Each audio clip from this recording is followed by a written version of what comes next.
ঐক্যবদ্ধ বাংলাদেশ, আমরাই বাংলাদেশ। প্রিয় সংগ্রামী বন্ধুগণ, দুই একটা কথা বলতে হয়। আমরা শুনছি বিভিন্ন কার্ড দেওয়া হবে, ফ্যামিলি কার্ড দেওয়া হবে, কৃষক কার্ড দেওয়া হবে। আমরা চাই কার্ড দেওয়া হোক, জনগণ সুবিধা পাক, কিন্তু এই কার্ড জনগণ পর্যন্ত পৌঁছাবে তো?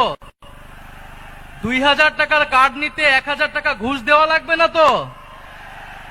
তাহলে ঘুষ, চাঁদাবাজি সেটা যদি আমরা নির্মূল না করতে পারি, এই সকল সুযোগ সুবিধা কি জনগণের কাছ পর্যন্ত পৌঁছাবে?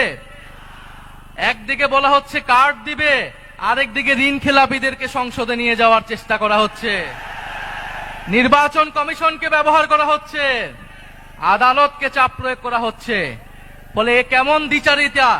যদি প্রকৃতপক্ষেই জনগণকে সুবিধা দেওয়ার নিয়ত থাকে, তাহলে কেউ ঋণ খেলাপিকে নমিনেশন দিতে পারে না।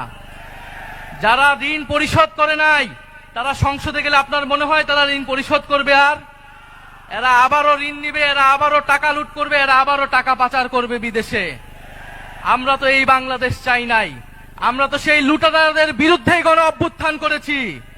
পরে নতুন কোন লুটেরাদের আমরা ক্ষমতায় যেতে দেব না, বাংলাদেশের জনগণ তাদেরকে ক্ষমতায় যেতে দেবে না। সংগ্রামী বন্ধুগণ, বলা হচ্ছে বস্তিবাসীকে ফ্ল্যাট দেওয়া হবে। বস্তিবাসী ফ্ল্যাট চায় নাই আমাদের কাছে, আপনাদের কাছে। বস্তিবাসী চায় নিরাপদ জীবনের নিশ্চয়তা, বস্তিবাসী চায় মর্যাদাপূর্ণ কর্মসংস্থান। বস্তিবাসীকে ঢাকা শহরে আজ পর্যন্ত যারা ফ্ল্যাট দেওয়ার অঙ্গীকার করেছে, তারা বস্তি উচ্ছেদের পরিকল্পনা করেছে। তারা বস্তিতে আগুন লাগিয়েছে, বলা হয়েছে আপনাদেরকে ফ্ল্যাট দিব, আপনারা বস্তি থেকে উচ্ছেদ হন।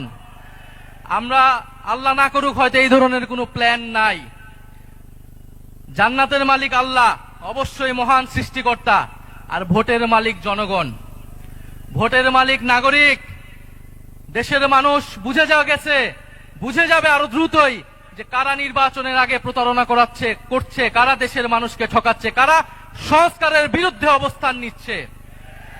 প্রিয় সংগ্রামী বন্ধুগণ, 12ই ফেব্রুয়ারি 10 দলীয় নির্বাচনী ঐক্যের সমর্থিত যার প্রার্থী রয়েছেন, যার যেখানে মার্কা রয়েছে, এই ঢাকা 15 আসনে দাঁড়িপাল্লা, অন্যান্য আসনে শাপলাকলি, রিক্সা সহ 10 দলীয় জোটের যেই মার্কাগুলো রয়েছে, আপনারা তাদেরকে জয়ী করবেন, তাদের সাথে থাকবেন। আমরা ঐক্যবদ্ধভাবে বৈষম্যের বিরুদ্ধে, দুর্নীতির বিরুদ্ধে আর ইনসাফের পক্ষে আমরা নতুন বাংলাদেশ গড়ে তুলব।